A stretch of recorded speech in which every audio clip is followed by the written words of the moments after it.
So hello everyone. So first of all, a very happy morning to all of you and welcome to the channel of Toruk Makto Vlogs. So एक बहुत ही ज़्यादा important question आता रहता है कि आपने 2025 में 1300 क्यों नहीं ली, 1250 क्यों उठा ली? क्योंकि 1300 में नए फीचर्स हैं, वो ज़्यादा एडवांस बाइक है। तो मैं बताऊंगा यहाँ पे कि मैंने 1250 ओवर 1300 क्यों ली।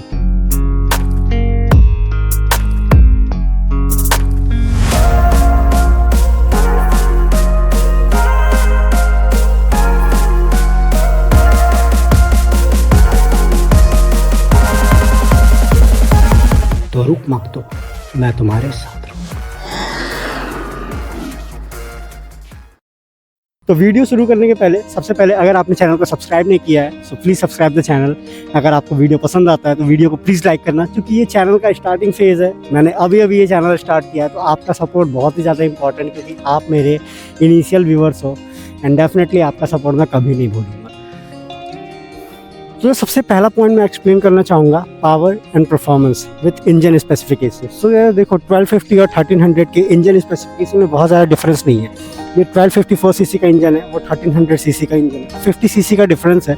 और मैं सही बता रहा हूँ कि आप इन बाइक्स को इनके मैक्सिमम पावर पे कभी यूज़ कर ही नहीं पाओगे, क्योंकि अगर आप कंटिन्यूसली इनको इनके मैक्सिमम पावर पे यूज़ कर रहे हो ना, इसका मतलब है कि you are actually calling your death. क्योंकि यार इतनी ज़्यादा पावर, ये ऑलरेडी बहुत ज़्यादा पावर, ओवर पावर्ड बाइक होती है ये। 1250 CC is already over powered. मतलब आप जब कहीं बहुत ही ज़्यादा गंदे तरीके से फंस जाती है ना आपकी बाइक, तब शायद आप पहले गियर पे इसका मैक्सिमम टॉर्क और मैक्सिमम आरपीएम को यूज़ भी करोगे, वरना ऐसे अगर आप इसकी मैक्सिमम पावर यूज़ कर रहे हो सो फिंगर क्रॉस्ड। तो जो पावर एंड परफॉर्मेंस की बात है, तो मुझे 1300 1250 में सच में बताऊँ मुझे बहुत ज़्यादा डिफरेंस नहीं लगता है। इसलिए इंजन स्पेसिफिकेशन एंड नंबर्स के बेसिस पे मैं 1300 को चूज़ कर लेता, was not a point for me. That is why I choose 1254, I mean 1250। तो ऐसी बाइक लेने के पीछे जो सबसे बड़ा रीज़न होता है ना, जो सबसे बड़ा पर्पस होता है किसी भी इंसान का, वो होता है एडवेंचर एंड टूरिंग। डेफिनेटली अगर आप एक एडवेंचर बाइक ले रहे हो तो आप इसको एडवेंचर या टूरिंग के लिए ही लोगे। तो 1250 में ऐसी कोई कमी है ही नहीं जो आपको एडवेंचर एंड टूरिंग में डिसअपॉइंट करे। लिटरली मतलब इसमें वो हर चीज़ है जो एक एडवांस बाइक में होनी चाहिए। एंड डेफिनेटली इट्स 1250 मैन, मतलब लोगों का ड्रीम बाइक है। एंड BMW GS 1250 एडवेंचर, मतलब अगर आप एडवेंचर के बारे में सोचते हो तो ये बाइक सबसे पहले आपके दिमाग में आएगी। 1300 शायद बाद में आया अभी। तो मेरा जो पर्पस था वो एडवेंचर था, टूरिंग था। So BMW fits 100% in that reason, in that purpose. So अगर आपको लगता है कि ये बाइक एडवेंचर एंड टूरिंग के लिए बेस्ट मशीन है तो बताओ मुझे कमेंट सेक्शन में कि क्या ये बाइक लिटरली अमेजिंग है। आप क्या सोचते हो इस बाइक के बारे में? अब जो अगला जो सबसे ज़्यादा डायनेमिक पार्ट है, जो सबसे ज़्यादा कंट्रोवर्शियल होने वाला है, वो है इलेक्ट्रॉनिक्स। सो डेफिनेटली BMW 1300 को इलेक्ट्रॉनिक्स के बेसिस पे कहा जाता है कि वो बाइक सबसे ज़्यादा एडवांस है। तो आपके पास बहुत सारे ऐसे ऑप्शंस इलेक्ट्रॉनिकली प्रोवाइड किए गए हैं BMW 1300 जो 1200 में नहीं है। लाइक आपके पास इलेक्ट्रॉनिकली वाइज़र आप एडजस्ट कर सकते हो, वो फीचर्स जो मैं ज़्यादा यूज़ करने ही वाला नहीं हूँ, that are going to be worthless for me. Like अगर आप इलेक्ट्रॉनिकली एडजस्टेबल वाइज़र देते हो तो वो मेरे कितने काम आने वाला है, क्योंकि वाइज़र का एडजस्टमेंट आप एक कंटिन्यूस बेसिस पे नहीं करते हो। जब आप किसी टूर पे निकलते हो या जब आपको विंड ब्लास्ट लगता है तो आप उसको ऊपर करते हो, फिर नीचे करते हो। तो मतलब अगर आप टूरिंग पे हो तो दिन भर में 1-2 बार आपने यूज़ किया, उससे ज़्यादा आप नहीं करते हो। किसी भी राइडर से, किसी भी एडवेंचर टूरर से पूछना कि इलेक्ट्रॉनिकली वाइज़र एडजस्टमेंट क्या इतना ज़्यादा वर्थ इट है? इन माई ओपिनियन नो, ये कोई पॉइंट ही नहीं था मेरे लिए। तो इलेक्ट्रॉनिक फीचर्स बाकी और भी अगर हाँ कुछ ऐसे एडवांस दिए होते, जैसे आपने अगर रियर व्यू मिरर का एडजस्टमेंट दे दिया होता इलेक्ट्रॉनिकली, तो शायद हाँ वो एक पॉइंट बन जाता कि हाँ ये जो चीज़ है ना ये बहुत ही ज़्यादा यूज़ होती है।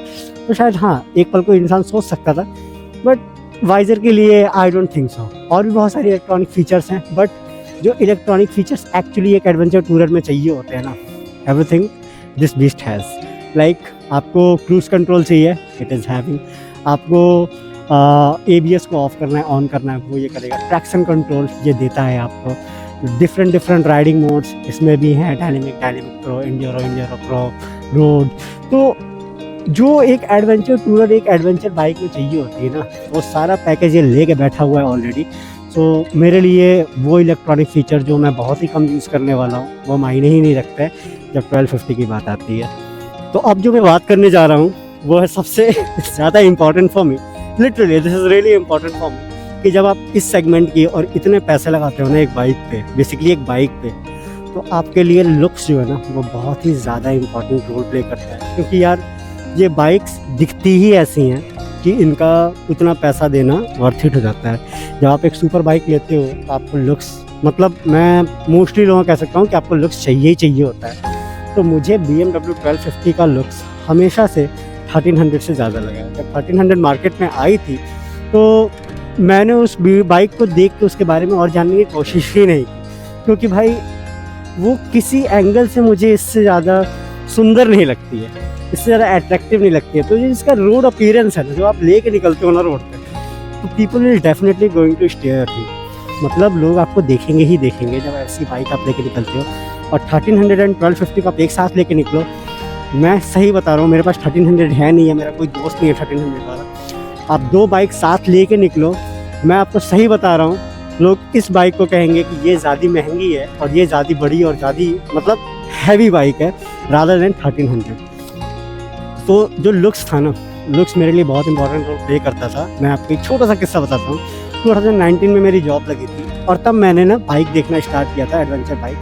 तो उस समय BMW 1250 शायद लॉन्च हुई थी। तो ये बाइक ना सबसे पहले दिखती थी। जब भी आप एडवेंचर बाइक सर्च करोगे तो ये bike one of the priority में रहती थी। तो मतलब पसंद आ गई थी मुझे, और मैंने फिर एक दो बार हाईवेज़ पे भी इस बाइक को देखा था, और फिर रील्स वगैरह तो इंस्टाग्राम पे तो इस बाइक के लिए आई वॉज रियली क्रेजी। तो ये बाइक लेनी थी, प्लानिंग चल रही थी 2025 में, क्योंकि यार अपने पैसे से एक नॉर्मल जॉब से स्टार्ट करके, मतलब आपको जब ऐसी बाइक लेनी होती है ना तो आपको बहुत सारा फाइनेंशियली अपने आप को मजबूत करना पड़ता है। तो मेरा जो प्लान था वो था कि 2025 के एंड तक मैं ये बाइक ले लूँगा। मुझे नहीं पता था कि ये बाइक डिसकंटिन्यूज भी हो जाती है, और मतलब मुझे लगा इस पर अपग्रेड्स आते रहेंगे लेकिन ये लुक नहीं जाएगा। जब 2025 के लास्ट में लेना था तो ये बाइक एक्चुअली हो गई डिसकंटिन्यू। तो 2024 के एंड से मैंने एक्चुअली स्टार्ट कर दिया, क्योंकि जब मुझे पता चला ना कि 1300 लॉन्च होने वाली है और 2025 डिसकंटिन्यू कर देंगे, तो फिर मैंने अपना 100% लगाया। तो मुझे 1300 कभी उतनी सुंदर लगी ही नहीं कि मैं उसके लिए इतनी मेहनत करूँ। तो मैंने स्टार्टिंग से इसका सपना देखा था और इसी को लेना था। तो अब जो लास्ट टॉपिक जो डिस्कस करने वाले हैं हम, वो है कि एक आपकी ड्रीम बाइक होती है ना, एक आपका सेटिस्फैक्शन होता है। तो जो मैंने ड्रीम देखा था एक एडवेंचर बाइक के लिए, एक एडवेंचर टूरर के साथ, वो था 1250। मतलब इस बाइक के साथ मैं अपने आप को ड्रीम में देखता था, एक इमेजिनेशन थी। सबकी होती है, आपकी भी एक ड्रीम बाइक होगी। और जो एक सेटिस्फैक्शन आप एक चीज़ के साथ जोड़ लेते हो ना, एक मशीन के साथ, एक लड़कों का अटैचमेंट होता है मशीन से। मतलब आप उसके सामने ना, अगर किसी लड़के को कोई बाइक पसंद है, उसके सामने आप कोई भी बाइक ले आओ ना, वो उसको पसंद ही नहीं करेगा जब तक वो उसको उससे बेटर नहीं लगेगी। तो भाई मुझे इसके आगे कोई बाइक बेटर लगती ही नहीं है। शायद इन फ्यूचर कोई लग जाए, लेकिन अभी जितनी भी बाइक मार्केट में है, इन माय ओपिनियन मुझे इससे बेहतर कोई नहीं लगता, और मेरा सेटिस्फैक्शन ज़्यादा इंपॉर्टेंट होता है। तो भाई ये था मेरा सेटिस्फैक्शन, ये मेरी ड्रीम बाइक है। आपकी ड्रीम बाइक कौन सी है कमेंट सेक्शन में ज़रूर बताना मुझे। तो ये जो ड्रीम बाइक वाला कॉन्सेप्ट है ना, वो मेरे अभी तक मैंने जितने पॉइंट्स बताए हैं वो सबको पीछे छोड़ेगा। क्योंकि भाई जहाँ पे ड्रीम की बात आती है, जहाँ पसंद की और जहाँ पे आपकी प्रायोरिटी की बात रहती है, मुझे नहीं लगता कि आप कुछ और चूज़ करने वाले हैं। तो दिस वॉज माई प्रायोरिटी। और बस जब प्रायोरिटी है, जब ड्रीम है, तो पूरा करना ही है। तो अब इसके आगे आप कुछ भी ले आओ, I don't care about that. तो इन सब बातों के अलावा, बैलेंस नहीं बन रहा है, इन सब बातों के अलावा जो सबसे ज़्यादा इंपॉर्टेंट बात होती है ना, कि आपकी औकात कब बनती है बाइक लेने की। तो अगर मेरी औकात 2019 में होती ना, तो मैं 2019 में बाइक ले लिया होता। मेरी औकात 2023 में होती, 2023 में ले लिया होता। तो जब मेरी औकात बनी, जब मैं इस लेवल पे हूँ कि मैं इस बाइक को ओन कर सकता था, तब मैंने इस बाइक को ओन किया। और चूँकि ओन इसी बाइक को करना था, मतलब मेरा ड्रीम था कि मैं 1250 को ओन करूँ, इस पर राइड करूँ, डिफरेंट जगहों को घूमूँ 1250 पे। तो फिर 1300 आने से मुझे फ़र्क नहीं पड़ता। 1300 क्या, 1500 ले आओ, जब तक आप ये लुक्स नहीं दोगे ना, I am not going to choose that. So बस एक ड्रीम बाइक का सेटिस्फैक्शन, और एक जो होता है ना कि मुझे मेरे व्यूअर्स को क्या दिखाना है, और मैं अपने आप को किस बाइक पे इमेजिन करता हूँ। मैंने जब यूट्यूब के बारे में सोचा था, तो मैंने अपने आप को 1250 के ऊपर ही सोचा था। तो बस बना दिया 1250, और here I am actually in front of you, Toruk Mak.